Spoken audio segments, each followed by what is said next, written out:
Ya, baik lagi di konten bereaksi. Kali ini kita menonton film yang tayang bersamaan dengan Malam Para Jahanam ya. Betul. Tapi Tapi bukan film horor, tapi bukan film kali horor, ini film keluarga. keluarga. Dan kita menonton film.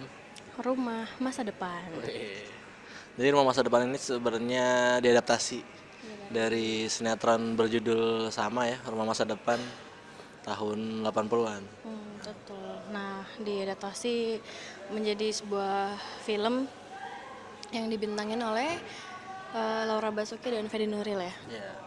Nora Basuki sebagai Surti. Surti dan Fedi Nuril sebagai Sukri. Iya, Iya. betul. Nah, Dan jadi ada juga Widiawati ya sebagai sebagai Bu Kokom. Bokong.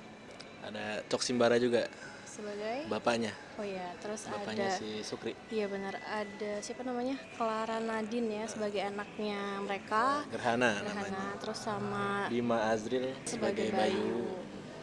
Ada juga Budi Dalton ya sebagai Pak Kades dan Yurike Prastika sebagai Bu Kades. Iya betul. Oh, ada Maisa Kana sebagai Cempaka. Ya dan Zayan Saka sebagai Sengaji. Iya. Ya, jadi intinya ceritanya tentang apa? Tentang seorang pasangan ya, pasangan Suami istri. suami istri yang sudah punya anak dua yang tadi, dan si suami ini, si Sukri, Pak Sukri ini bekerja pebisnis Iya, sayur mayur, F&B ya. F&B sayur mayur. Nah terus si istrinya si Chef. Ibu Surti chef terkenal. Iya. Dia juara eh, nomor satu. Iya, juara satu. Terus mereka ceritanya mau pergi liburan ya, lagi semacam liburan sekolah gitu ya. Nah, tapi pas saat mau liburan ini ternyata dapat kabar bahwa bapaknya meninggal. Bapaknya Sukri. Meninggal. Akhirnya mereka pulanglah tuh ke desa mereka di Ciberem. Iya. Ya kan? Iya. Untuk menghadiri pemakaman bapaknya. Ternyata ibu mertuanya si Surti ya, atau ibunya Sukri ini tidak suka ternyata Iya, benar. sama si Surti. Jadi mau salaman ditarik salam. Udah gitu kayak apapun yang dilakuin sama Surti jadi serba salah gitu ya. Jadi mertuanya nggak suka lah tuh sama si Surti. Nggak cuma sama Surti tapi sama anak-anaknya juga. Anaknya juga. Terlebih si Bayu, Iya, kakaknya itu. Jadi kayak dengan alasan yang kakeknya si Surti di masa lalu ngerebut sawah punya bapaknya, bapaknya si Bu Kokom. selain konflik dari drama yang tersebut ya antara mertua dan menantu gitu ya. Ini juga jadi apa namanya si Bu Kokom ini terlibat kasus kriminal, kriminal ya, pemukulan gitu ya, pemukulan Pak Kades ya. Pak Kades. Jadi Pak Kades ditemukan, jadi Pak Kades ditemukan tidak berdaya di sebuah sawah ya kan. Palanya berdarah. Asumsinya gara-gara Bu Kokom ini ada selek dulu sebelumnya kan sama Pak Kades gitu. Katanya Keluarganya Pak Kades lah. Iya, terus katanya tuh Pak Kades dipukulin gitu sama Bu Kokom. Akhirnya mengasumsikan bahwa pas hari saat itu sempat cekcok, makanya si Bu Kokom ini dituduhlah bahwa dia pelakunya gitu kan. Nah, tapi nggak ada bukti kan? Ada bukti. Gitu. Akhirnya dari sepanjang film inilah kita mencari siapa dalang sebenarnya dari pemukulan Pak Kades. Mengangkat tentang petani-petani yang ada di desa gitu kan. Yang tentang diupah rendah. iya, Terus mafia dia apa? ngejual hasil panennya dengan harga murah. Iya, terus karena ya itu adanya mafia-mafia yang ngambilin monopoli harga dan segala macam gitu diangkat di sini gitu. Selain tadi yang drama-dramanya tadi kan terselesaikan sepanjang film ini berlangsung gitu. Yang awalnya mau habis nguburin pulang, Iya, malah ibunya mau penjara. iya, terus habis itu yang pada akhirnya mengharuskan mereka tinggal lebih lama di sana dan terlibat dalam konflik-konflik yang ada di desa tersebut gitu. Dan disinilah petualangannya dimulai. Iya, yang Seperti si Bu Surti akhirnya ketemu sama fansnya ya. dan kan dia chef gitu ya, terus dia bisa bantuin Makeover. makeover masakan-masakan warga di situ yang gimana cara biar lebih laku dijual gitu kan. Terus juga Akhirnya buka kelas masak. gimana neneknya ini siapa namanya, Bu Kokom. Om. Bu Kokom ini pada akhirnya perlahan membuka hati, dijembatani oleh adiknya yang paling terakhir, Si yang si Gerhana. Gerhana dengan tingkah lucunya gitu kan. Terus gimana si kakaknya Bayu ini Diputusin. nutusin pacarnya dan akhirnya dia mulai untuk hidup di dalam dunia nyata karena Dunia kan dia nyata. gamers gitu Gamers. gitu. Ya, jadi fokus anak Pacaran- Gen Z pacarannya banget pun lah di Iya, gamers ya? di Di game, game. di game.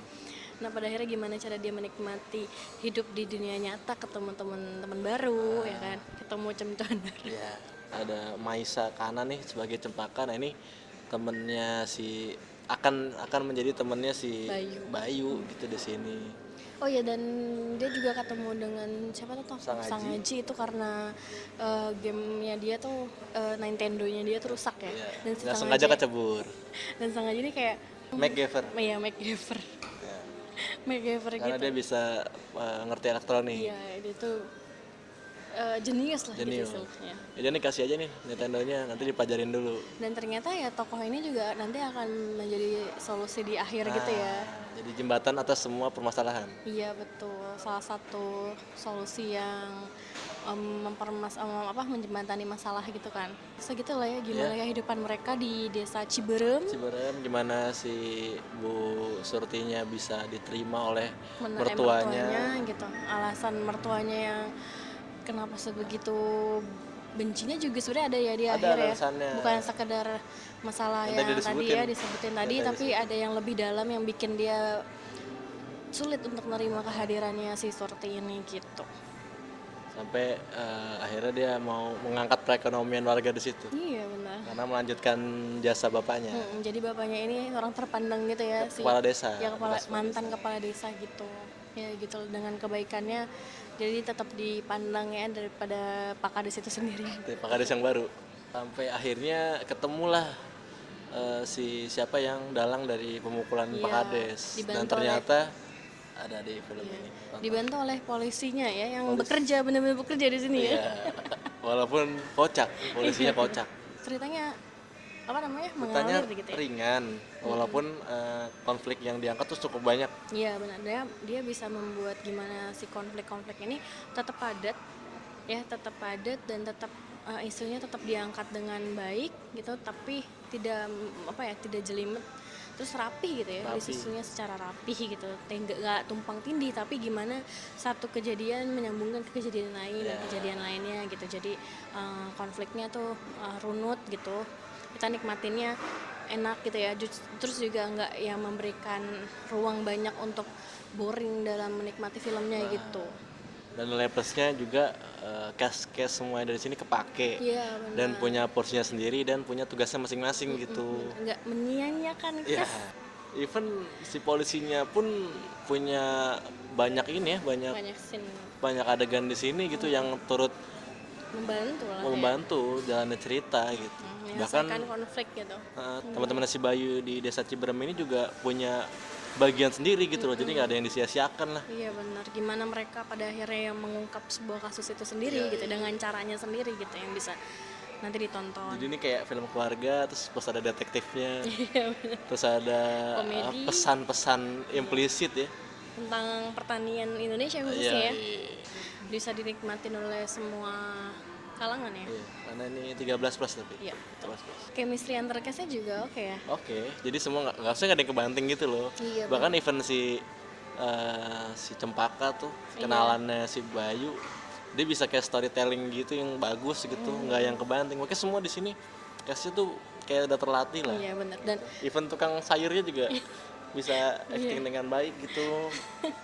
terus juga kayak kehadiran siapa tuh adanya yang lucu itu si Gerhana gitu, kayak menyegarkan film, keseluruhan film gitu, gimana dia pada akhirnya bikin luluh sendiri hati neneknya ya, dia yang paling pertama bikin neneknya luluh gitu kan. Si Sukri bilang sebenarnya ibunya tuh sayang, cuman sayang dengan caranya sendiri. Iya sih, cuman pasti kalian juga kalau nonton sebel gitu ya kalau Sebel. awal-awalnya kayak apa sih nih ibu marah-marah mulu kerjaannya, karena dia marahnya tuh nggak wajar gitu.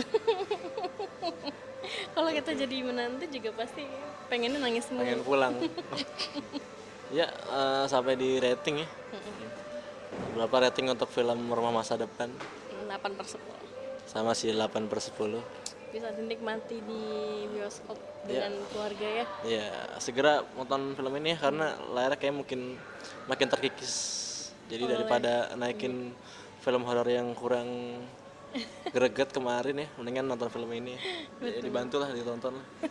Bersama keluarga, jadi ini family friendly lah. Benar. Banyak-banyak moral value-nya juga gitu ya, yang bisa kita angkat. Jadi segera nonton di SS1, CGV, dan Cinepolis terdekat di rumah kalian. Mungkin segitu aja.